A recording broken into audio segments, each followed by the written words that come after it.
Le président Donald Trump a posé ses conditions pour que les États-Unis continuent de soutenir l'Ukraine tout en lançant une charge diplomatique visant à mettre fin à l'invasion de l'Ukraine par la Russie qui dure depuis près de 3 ans. Nous obtenons donc une sécurité sur notre argent. Ils ont des métaux rares, du pétrole et du gaz et beaucoup d'autres choses. Et nous demandons la sécurité de notre argent. Et ils ont accepté. L'Ukraine a accepté. Vous n'envoyez plus d'aide à l'Ukraine? Non, nous le faisons. Mais nous voulons qu'elle soit sécurisée et l'argent le sera. Les législateurs américains ont approuvé près de 183 milliards de dollars pour le soutien militaire et non militaire à l'Ukraine depuis février 2022, selon un rapport de contrôle remis au Congrès mercredi.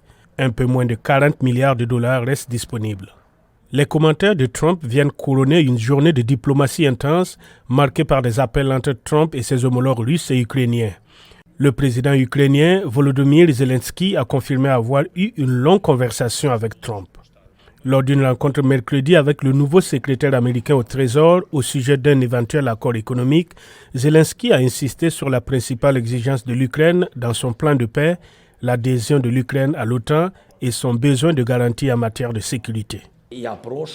Et je demande au président Trump de nous donner ces garanties de sécurité, d'aider l'Ukraine, de nous renforcer.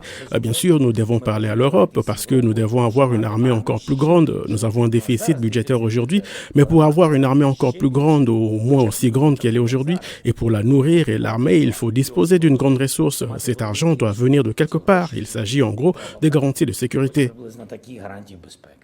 Trump a aussi déclaré qu'il rencontrerait le président russe Vladimir Poutine en Arabie Saoudite dans un avenir assez proche.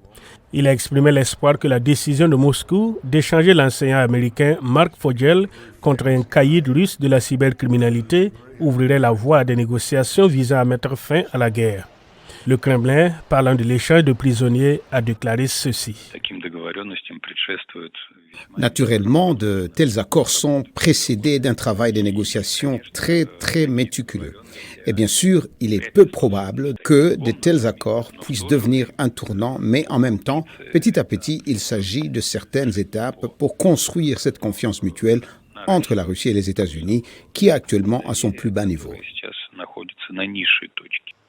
Le vice-président J.D. Vance quitte la France pour l'Allemagne où il mènera des discussions de haut niveau avec Zelensky vendredi à Munich dans le cadre de son premier voyage à l'étranger en cette qualité.